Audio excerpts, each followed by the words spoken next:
Does your mind seem hardwired to focus on the negative? Scientists call this the negativity bias, and today we're going to learn how to combat it. To quote David Goggins, the same voice that says, "give up," can also be trained to say, "keep going." In this video, we'll go over 5 techniques you can use to banish negativity from your life and shift to a proactive Stoic mindset, because you don't have to let negativity win. You can use your mind to stay focused on what you can change and then make that change happen in the world. We'll start with cognitive diffusion, a powerful method to create distance between you and your thoughts. Then, we'll move on to pattern interruption, a technique to break negative thought loops in their tracks. After that, we'll describe negative visualization with a twist, an ancient Stoic practice reimagined for the modern mind. We'll go into behavioral activation, because sometimes the best way to change your thoughts is to change your actions. And finally, we'll talk about mental model design, restructuring your thought patterns so they serve you and not the other way around. But before we begin, let's answer the question, when is negativity a problem? It's not wrong to say I can't find my wallet or I'm locked out of my house. That's not what I mean by negativity. What I mean by negativity is very opinionated, negative thoughts that aren't helping you achieve your goals. Thoughts that are only causing you to feel bad and work less. These are the kinds of thoughts that would fit under the category of depression or sometimes even apathy. Our core belief here is that we live in a world where we can improve our situation with our thoughts and our actions. If what you're thinking goes against this, we call that negativity.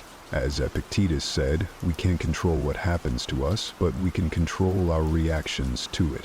Having better reactions is what this video is about. So let's get started with our first technique, cognitive diffusion. What does that mean? Cognitive diffusion is a psychological technique that helps you step back from your thoughts and see them for what they really are.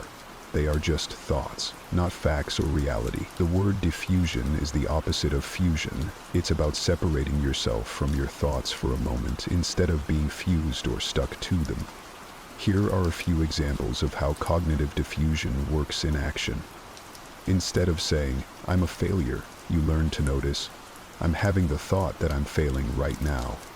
Rather than thinking, "Nobody likes me," you observe, "My mind is telling me nobody likes me." Instead of believing, "I can't handle this," you recognize, "I'm noticing thoughts about not being able to handle this." Now that we know what is happening, we can tackle it. Here are some techniques you can use if you notice it's time for cognitive diffusion. Leaves on a stream. Imagine your thoughts as leaves floating down a stream. You are simply watching them pass by, going farther and farther away. You don't have to engage with them, you can just observe. Thank your mind. When you have a negative thought, respond with thanks for that thought. This creates distance. You've recognized the thought and acknowledged it, and for now, that's enough. Name the story. Label recurring thought patterns with names that fit, like, "There's my not good enough story again." Noticing it and giving it a name helps loosen its grip over you. Create imaginary physical distance. Imagine writing your thought on a balloon and watching it float away. It's like the leaves on a stream technique, but with a bigger, more vivid physical aspect. You're mentally sending the thought away, putting it in timeout. You may come back to it later, but you don't need it in front of you right now. To recap, you can use leaves on a stream, thank your mind, name the story, and create physical distance whenever you need to practice cognitive diffusion. You can do this whenever you're having intense negative thoughts, to give yourself some breathing room, calm down, and think clearly. The key insight of cognitive diffusion is that you are not your thoughts. You're the observer who can notice thoughts coming and going. This creates mental flexibility and reduces the power negativity has over you. Now let's move on to our second technique, pattern interruption. What is pattern interruption? This is a psychological method that helps you break free from negativity by switching your mental or physical state when your mind gets stuck in a cycle of harmful thoughts. It acts like hitting a reset button on your brain. Your brain creates pathways that strengthen with repetition. When you repeatedly think negative thoughts, these pathways become well-traveled roads that your mind naturally follows. Think of it like water flowing down a hill. It naturally takes the path of least resistance. When these patterns take hold, one negative thought triggers another. So how do we break out of these patterns? One way is simple. Use temperature. Splash cold water on your face. Take a hot shower. Hold an ice cube in your hand. The sudden temperature shift jolts your nervous system out of the cycle it was in. Another method is movement. Stand up and stretch. Break out a jump rope. Simply walk to another room. Physical movement is an easy way to change the thought pattern that was present while you were still. Math or mental problems work in a similar way. If you've got 5 minutes and you're having negative thoughts, you might turn to a short, not too long game. The concentration required can make it difficult to maintain negative thoughts. Hopefully you get the idea. The key is to create an interruption toolkit that you can access whenever you need it. Start by identifying your common negative thought patterns. Notice when they occur. Then select a pattern interruption technique that resonates with you and is practical in those situations. It's simple, but it works. Now, let's move on to our third technique. Behavioral activation. Behavioral activation. Behavioral activation is based on a powerful truth. Sometimes the best way to change your thoughts isn't more thinking, it's taking action. As Marcus Aurelius put it, waste no more time arguing about what a good man should be one. Instead of endlessly analyzing why you're feeling negative, behavioral activation encourages you to act your way into a new way of thinking. Here's how you do it. Embrace the 2-minute rule. When negativity hits, commit to just 2 minutes of positive action. Too depressed to clean your house? Just clean for 2 minutes. Avoiding an important project? Work on it for just 2 minutes.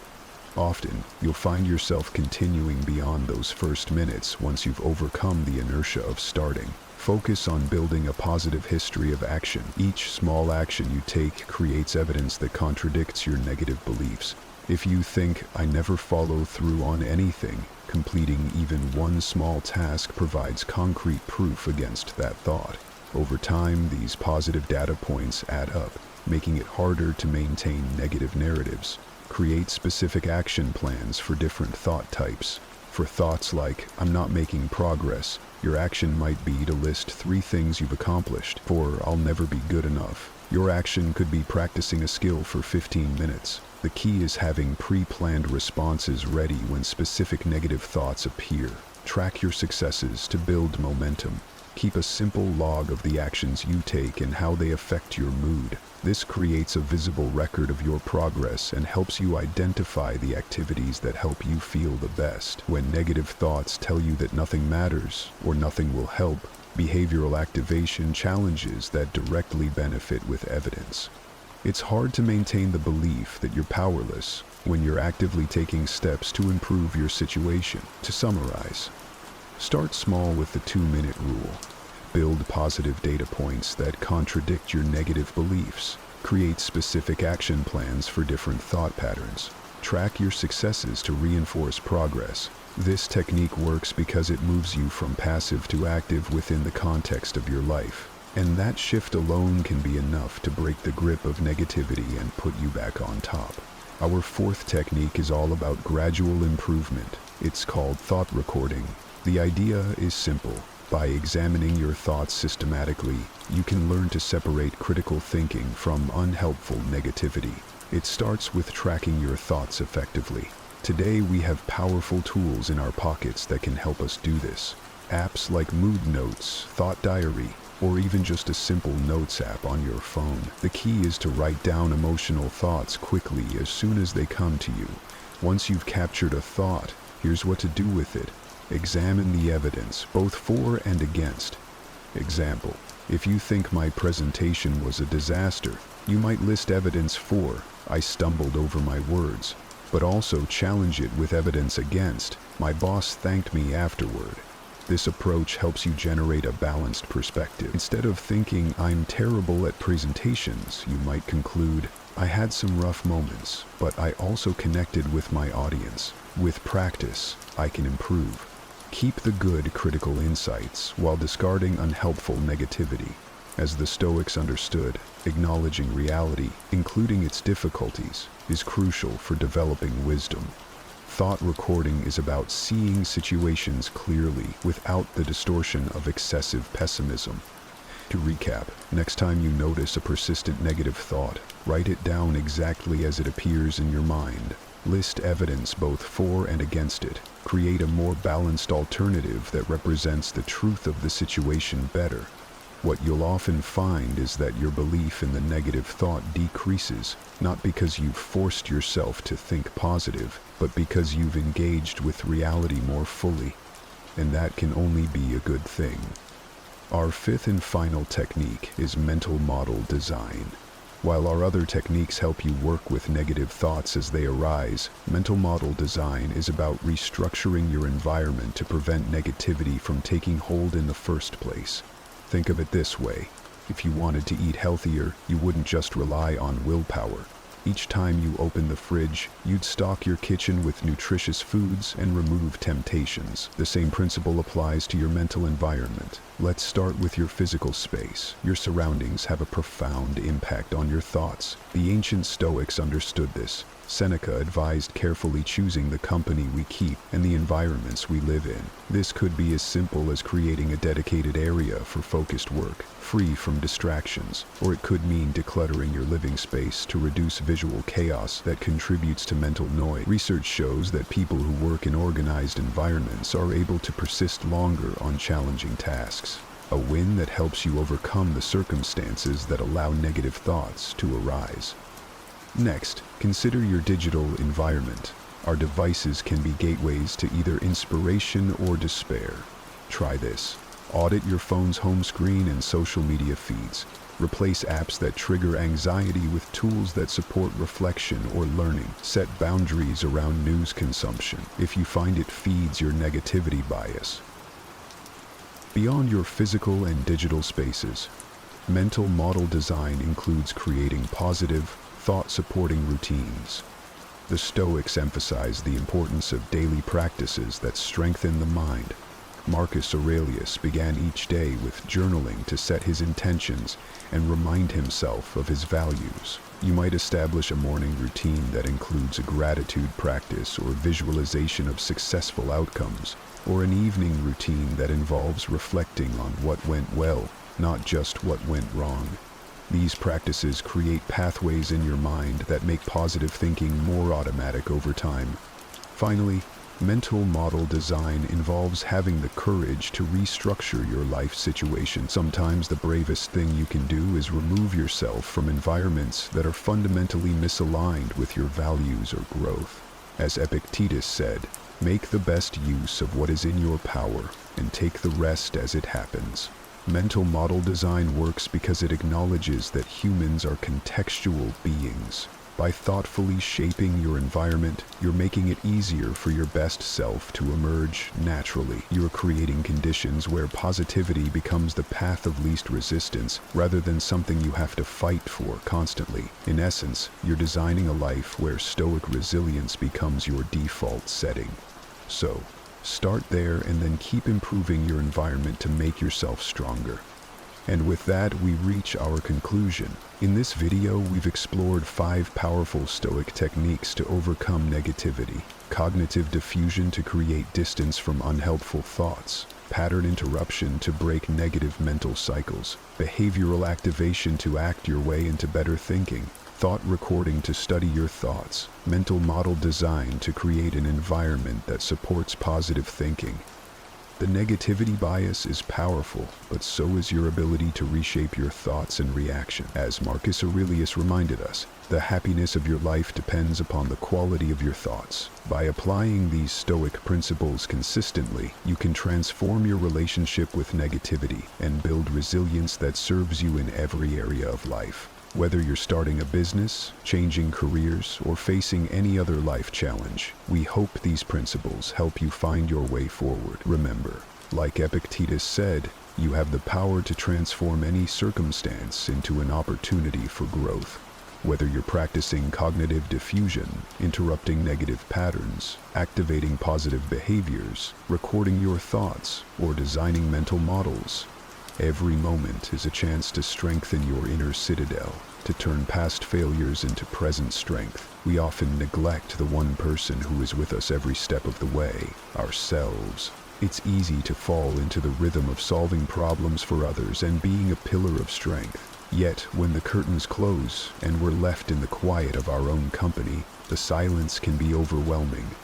Stoicism reminds us that we are the masters of our own inner fortress, and the care we afford ourselves should be as rigorous and disciplined as a soldier preparing for battle. This isn't about indulgence, it's about survival. It's about ensuring that our energy, peace, and well-being are protected with the vigilance of a seasoned general who knows that the strength of an empire depends upon the resilience of its leader. As we delve into today's discussion on making ourselves a priority, remember, if this resonates with you, a simple free favor you could do is hit the subscribe button. Don't skip any part of the video. Every piece of wisdom here builds on the last, creating a blueprint for not just surviving, but thriving on your own terms. Join me on this journey, and let's explore these historical teachings together. Let's embrace Stoicism, not just as a philosophy, but as a daily practice to secure our personal well-being. Think about how many promises you've made to yourself and broken. How often have you planned to exercise, go to bed earlier, or eat healthier, only to let something else take priority? Now consider, if a friend behaved this way toward you, would you still trust them? Often we are the first to break promises to ourselves because we believe there are no consequences. Yet the real consequence is a profound lack of self-respect. If you want to inspire respect and take control of your life, you must start with respecting yourself. Whether you aim for better health, more wealth, inner peace, or greater discipline, maintaining your commitments is essential. Temporary changes won't suffice. Marcus Aurelius, despite ruling an empire and facing constant wars and betrayals, diligently recorded his reflections and flaws daily. He never outsourced his personal growth or discipline. This dedication to self-improvement begs the question: do you treat yourself as a priority, or are you neglecting your personal evolution, treating it as something that can be indefinitely postponed? The first commitment must be to yourself, not your boss, not your friends, and not your family. If you promise to rise early, then rise. If you commit to a project, see it through. Every time you break a promise to yourself, you reinforce a self-image of unworthiness and unreliability. But when you honor your commitments, you will notice a significant boost in self-esteem. You'll feel more in control, realizing you don't need external motivation. Your commitment is enough. This is the essence of discipline, acting not out of immediate desire, but from a deep-seated decision to respect yourself. The world will indeed test this commitment. There will always be distractions, easier paths, excuses. But in these moments you must decide, will you default to excuses, or will you fulfill your commitments? Remember, Stoicism teaches that we control only our actions, our responses. You might not control the circumstances around you, but you can always control how you react. The moment to act, the opportunity to uphold your commitments is now. Not tomorrow, not when conditions are perfect, because such a moment doesn't exist. So, what have you been postponing? What promise to yourself have you left unfulfilled? Whether it's something as simple as reading a transformative book, or as significant as starting a new project or breaking a bad habit, start now. Each day you delay is a day not lived to its fullest. Remember, the strength of a person is not determined by their talent, intelligence, or luck, but by their commitment to themselves. Today, make a pact to never again disrespect your own word, to never treat your commitments lightly, and to never see yourself as unimportant. Life does not send rescues. No one will come to take you by the hand and lead you to your desired destination. Stoicism clearly teaches that you are solely responsible for the direction of your own existence. Waiting for someone to guide you for the perfect moment or for an external solution is simply a waste of time. Marcus Aurelius emphasized that the only things within your power, your actions and decisions, are what truly matter. He cautioned against fretting over the injustice of others, luck, or the past, all of which are beyond your control. Many people live as if they are mere passengers in their own lives, passively waiting for fate to be kind or for someone else to solve their problems. This passive approach is a trap. Each day spent waiting is a day not truly lived. Life rewards action, not hesitation. While some may freeze in the face of uncertainty, others move forward despite not having all the answers. The latter group reaches further, proving that true strength lies in decisiveness, not in complete certainty. To lead your own life effectively, you must stop outsourcing your decisions to others and relying on their opinion. Abandon the naive notion that someone else will resolve your challenges. The world does not cater to our grievances or change just because we feel wronged. Reality marches on regardless of our involvement. Consider a ship adrift at sea, aimlessly pushed by the waves, an apt metaphor for someone who does not take charge of their life. Now contrast this with a seasoned navigator who, despite not controlling the storm, skillfully steers their ship, adjusting sails and tackling the waves head-on. This is the essence of leading your own life. Assuming this responsibility might seem burdensome, but in truth, it is liberating. Understanding that no one else can make your decisions or fight your battles frees you from the need to please others and from the fear of making mistakes. Stoicism teaches us to be emotionally self-sufficient, making choices based on personal integrity rather than the need for external approval. What distinguishes a fulfilling life from an empty one is the ability to make conscious choices, deciding what to tolerate, what thoughts to nurture, and what boundaries to set. If you do not actively make these choices, others will make them for you, often leading to a life that feels out of control and unfulfilling. Leading your life requires a daily commitment to this mindset, continually reminding yourself that you hold the ultimate responsibility for your path. While you may seek advice and learn from others, ultimately, the decisions are yours to make. If you don't take ownership of your life, be assured someone else will. Time waits for no one. Every morning, a new day dawns, ripe with choices and paths to be taken. Yet, many fail to realize that if they don't define their priorities, the world will. Living reactively, people often find themselves swayed by external demands and distractions, pulled in directions they never consciously chose, becoming mere pawns on another's chessboard. The reality is stark. Many believe they control their destiny, yet their days are cluttered with unchosen obligations and urgent but unimportant tasks.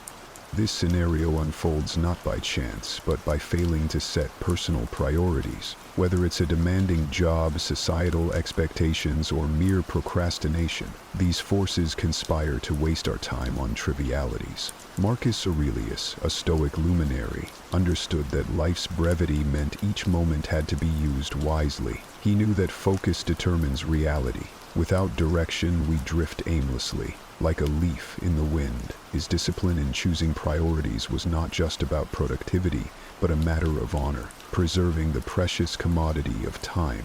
Historically, the great achievers weren't those who busied themselves with everything, but those who focused on what truly mattered. They eliminated the irrelevant, zeroing in on their true objectives. Today, however, many live on autopilot, inundated by a deluge of notifications and distractions, making it a near Herculean task to maintain focus. The danger is in the realization coming too late. Years pass, filled with regret for not taking control sooner, for spending more time solving others' problems than pursuing personal dreams. Stoicism teaches us to live each day as if it were our last, valuing the present and ensuring our actions are meaningful. Setting priorities is challenging. It requires effort to swim against the current of conformity, to make decisions that carve a distinct path rather than follow the crowd. True clarity about what matters simplifies choices. It leads to rejecting unnecessary engagements and focusing on actions that build toward real goals. Discovering what deserves priority starts with honest reflection, considering what changes would genuinely enhance your life. It means being ruthless in cutting out the superfluous and focusing on what's truly essential. By consciously setting your priorities, you're choosing to say no to distractions and yes to your life. Each day is a blank slate. If you don't decide how to fill it, others will. The Stoics knew that wisdom lies in controlling what we can, our time and our actions. They implored us to choose intentionally before circumstances choose for us. Every day, many people find themselves merely reacting to their surroundings, buffeted by the winds of external forces. Whether it's a rude remark that stirs anger, a traffic jam that breeds impatience, or bad news that saps spirits, reactions often seem automatic and out of control. But living this way means never truly holding the reins of your own life. The Stoics, including Marcus Aurelius, understood this deeply. They believed that to live a fulfilling life, one must not avoid challenges, since difficulties are inevitable, but should learn not to be governed by knee-jerk reactions. Marcus Aurelius, ruling over a vast empire, could not afford the luxury of reactive leadership. His strength came from a deliberate approach to action, a profound understanding that he must choose responses based on wisdom, not whim. The contrast between those who lead their lives and those who merely react is stark. Reactors are constantly at the mercy of external conditions, scrambling to address issues after they arise, often feeling victimized by their circumstances. However, true leaders shape their own paths. They anticipate challenges and set a proactive course for their lives. If you've ever felt upset by unexpected events or minor irritations, it's likely because reactive living grants these externalities power over your inner peace. Remember, the world is inherently imperfect, filled with challenges and provocations. The key is to change not the world around you, but how you respond to it. Consider a storm. Many panic, driven by fear into futile actions, while the steady, those who lead, assess the situation and make calculated decisions. They face the storm not with fear, but with strategy and resolve. Leading your life means crafting a plan, setting your direction based on enduring values rather than fleeting emotions. Those on autopilot, who react without thought, are often manipulated by the agendas of others, through media, societal pressure, or even social net. Choosing to lead rather than react means declaring that your life will not be dictated by external forces. It involves strategic decision-making, a refusal to let frustrations dictate your reactions. History's great leaders and thinkers weren't impulsive. They maintained their composure and clarity even amidst chaos. Now, ask yourself, are you living by your principles, or are you reacting to the world around you? Are you making conscious choices, or are you merely trying to keep up with life's demands? True change starts when you realize that not every provocation requires a response, and not every challenge must deplete your energy. If you find yourself constantly putting out fires, consider whether you're letting external factors steer your life's direction. Stoicism teaches us that we control only our actions and responses, nothing more. This means you have the power to choose calm over agitation, solutions over despair, and progress over stagnation. Time is relentless. It doesn't pause or look back. While it passes, those who lead with intention carve out meaningful existences, moving steadily toward their goals. In contrast, those who react drift along, often looking back with regret at time misspent. Not all battles in life are fought against external forces. Often, they are within the circles we choose, among people we share our days with. Unfortunately, not everyone in our lives serves to strengthen, support, or inspire us. Some may subtly drain our energy, diminish our motivation, and undermine our confidence, pulling us back rather than propelling us forward. Stoicism teaches us to protect our minds from factors beyond our control, including the negative influences of those around us. Seneca, a Stoic philosopher, cautioned about the company we keep, noting that the wrong associates can corrupt even the strongest spirits. Reflect on this. If someone consistently devalues your achievements, ridicules your dreams, or undermines your self-esteem, why allow them space in your life? The time spent with such individuals is time stolen from your personal development, a high price to pay for relationships that offer nothing positive. Often, the fear of loneliness drives people to cling to toxic relationships or unfulfilling friendships. However, consider what is worse: being alone temporarily while you strengthen your resolve, or continuously being surrounded by those who sap your energy and stunt your growth. Loneliness, when embraced, can be a powerful phase of empowerment. while the wrong company can act as a silent prison, trapping you in mediocrity. Remember, protecting your energy is not an act of selfishness, it's a necessary form of self-preservation. You cannot support everyone, and you should not have to convince anyone of your worth. Your personal growth does not require anyone's approval. True supporters will encourage your development without conditions. Marcus Aurelius, faced with envy and manipulation, never allowed external criticisms to sway him from his path. He remained focused on what was truly important: his values, his duties, and his personal growth. Like him, you must assess the influence of those around you. Do they help you grow, or do they hold you back? Are they sources of inspiration or sources of doubt? If the influence is negative, consider distancing yourself. This doesn't mean you must end relationships abruptly or create conflict. Instead, realign your priorities quietly. Spend your time with those who enrich your life and engage in activities that contribute to your growth. Be vigilant about protecting your energy as diligently as you guard your time and your thoughts. If someone consistently undermines your confidence or questions your efforts, it's time to evaluate their role in your life. True progress requires letting go of burdens that aren't yours to carry. Choose the company you keep with care.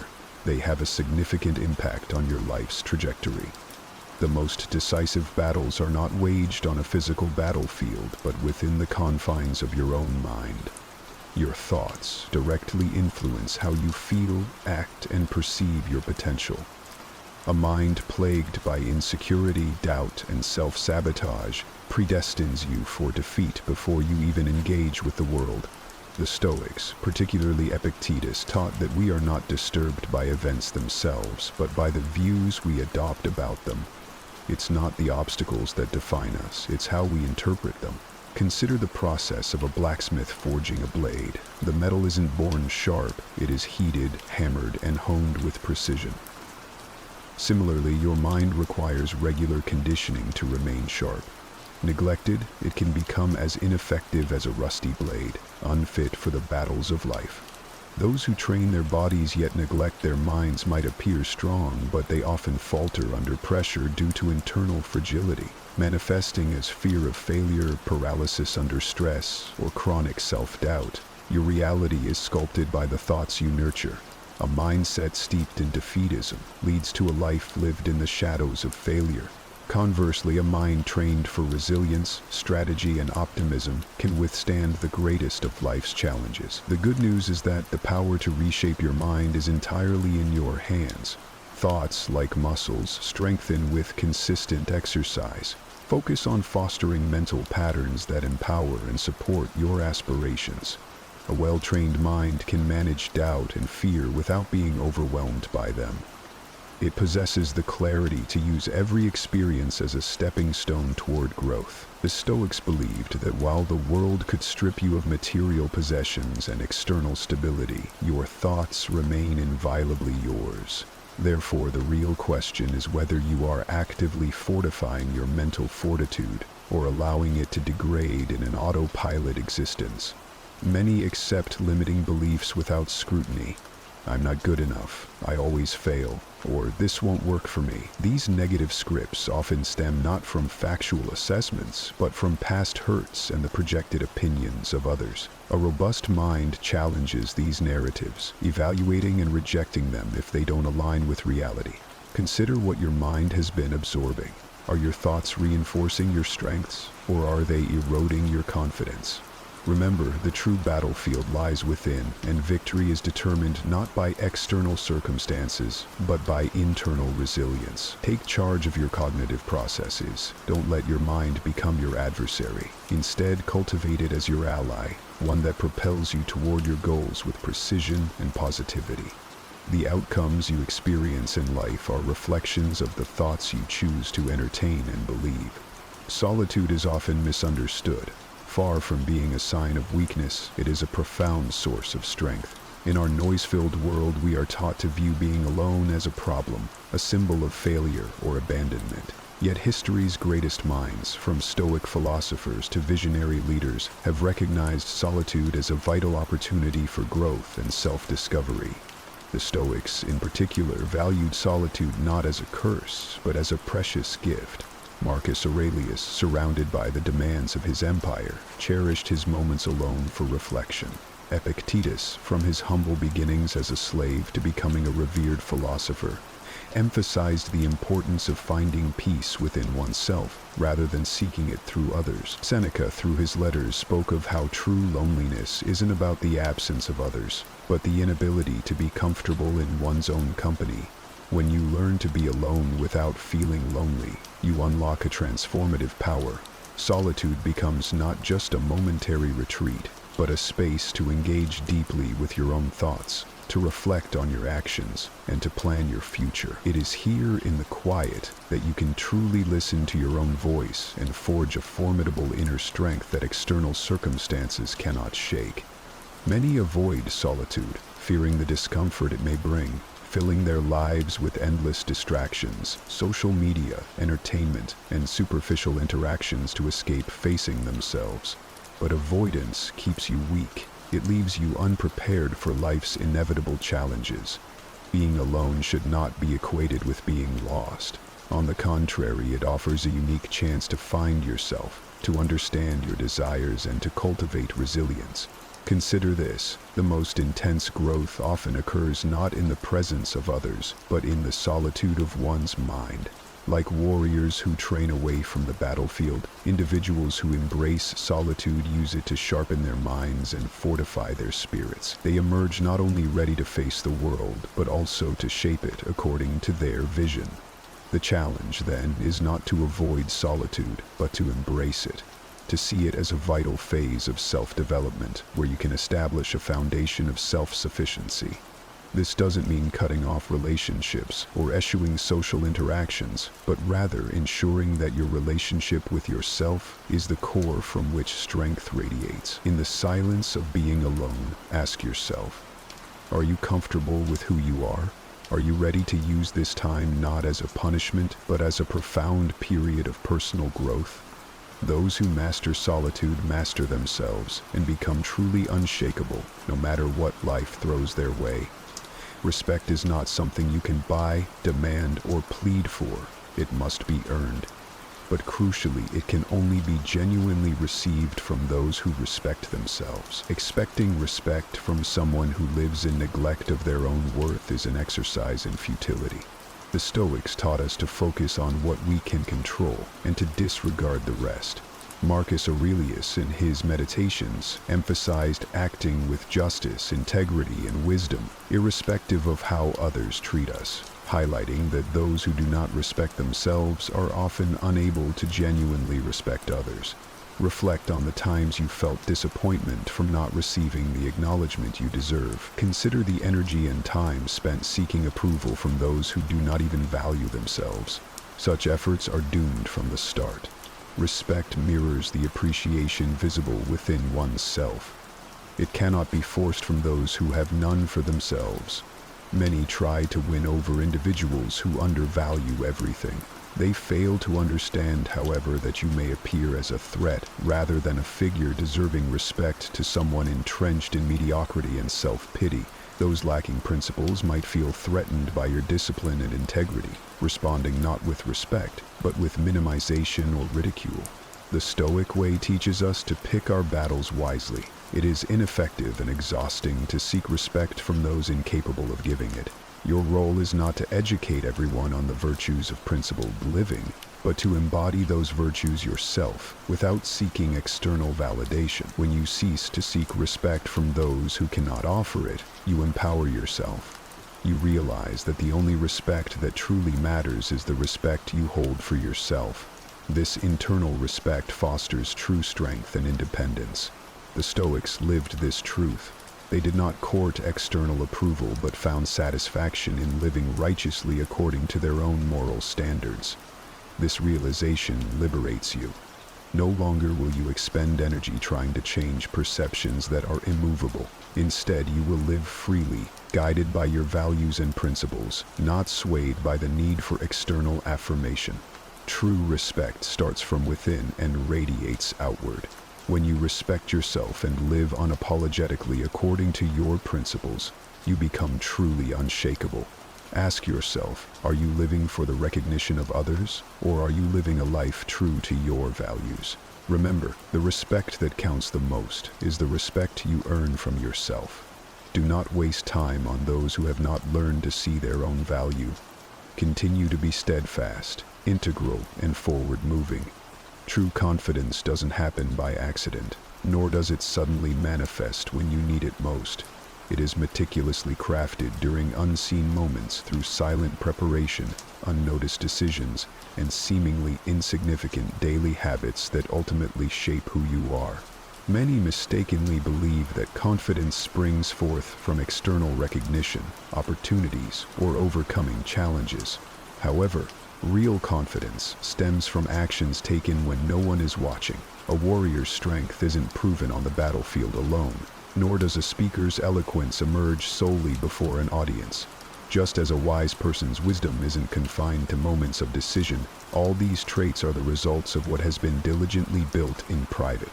The Stoics, including Marcus Aurelius and Epictetus, emphasize that strength is cultivated through routine and discipline, not spontaneous acts of heroism.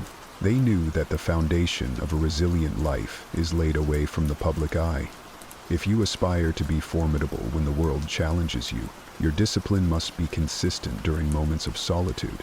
The way you perform when everyone is watching is a direct reflection of what you've practiced in privacy. If your daily life is riddled with procrastination and half-hearted commitments, you'll find yourself unprepared for critical moments.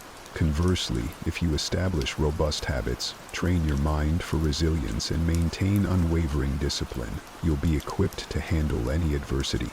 Self-confidence doesn't arise from superficial praise or accolades. It is born from the deep-seated knowledge that you are well prepared. It is knowing that you've addressed and conquered your weaknesses long before they ever have a chance to be exposed publicly. Your self-assurance is built on the countless times you've chosen to act with integrity rather than take the easy way out, reinforcing to yourself that you are capable and ready. The challenge many face is desiring the fruits of confidence without investing in the roots of preparation. They wish to feel powerful without engaging in the hard work that true strength requires. Life, however, doesn't reward the unprepared. The Stoics were clear. Consistent preparation is the key to enduring any of life's trials. By practicing self-discipline daily and pushing your limits in private, you ensure you are ready for whatever comes your way. Ask yourself, what are you doing when no one's looking? How are you shaping your mind, your character, your resilience? Are you actively preparing or merely hoping that confidence will find you unbidden? Remember, the most critical work happens offstage. In the quiet moments of preparation, you forge the steel of your spirit, ready to shine when the spotlight finds you. True confidence is not about boasting or believing blindly that things will work out. It's about knowing with quiet certainty that you are prepared for anything life throws at you. It's the peace that comes from having done the work, even when no one else was watching. Motivation is transient, often seen as essential for success but truly unreliable when it matters most. It provides an initial spark, yet fades quickly, leaving you stranded on challenging days. This is why relying solely on motivation can be detrimental to achieving long-term goals. The Stoics, understanding the deceptive nature of motivation, relied instead on discipline, commitment, and the cultivation of steadfast habits. Epictetus emphasized the daily practice of virtues, not just when convenient. Marcus Aurelius, even in his role as emperor, acted not out of motivation but from a sense of duty, knowing well that waiting for motivation is a trap. Success isn't a result of fleeting emotions, but the product of habits practiced consistently, regardless of one's emotional state. Consider a warrior preparing for battle, who doesn't train only when motivated. They train relentlessly to ensure readiness, regardless of their mood. Life demands the same discipline, regular action, irrespective of desire. Building something substantial, be it a personal goal or a professional project, requires consistency that outlasts momentary motivation.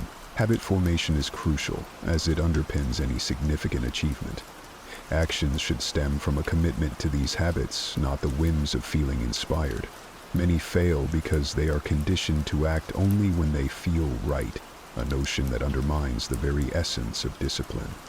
The Stoic philosophy teaches that self-control and habitual action are paramount and far superior to being driven by fleeting emotions. Motivation may waver like a flickering flame, but a well-established habit burns steadily, providing continuous momentum. Reflect on whether your actions are motivated by fleeting emotions or grounded in robust habits. The path to success is paved with consistent, disciplined actions that become second nature, reinforcing your progress regardless of external conditions.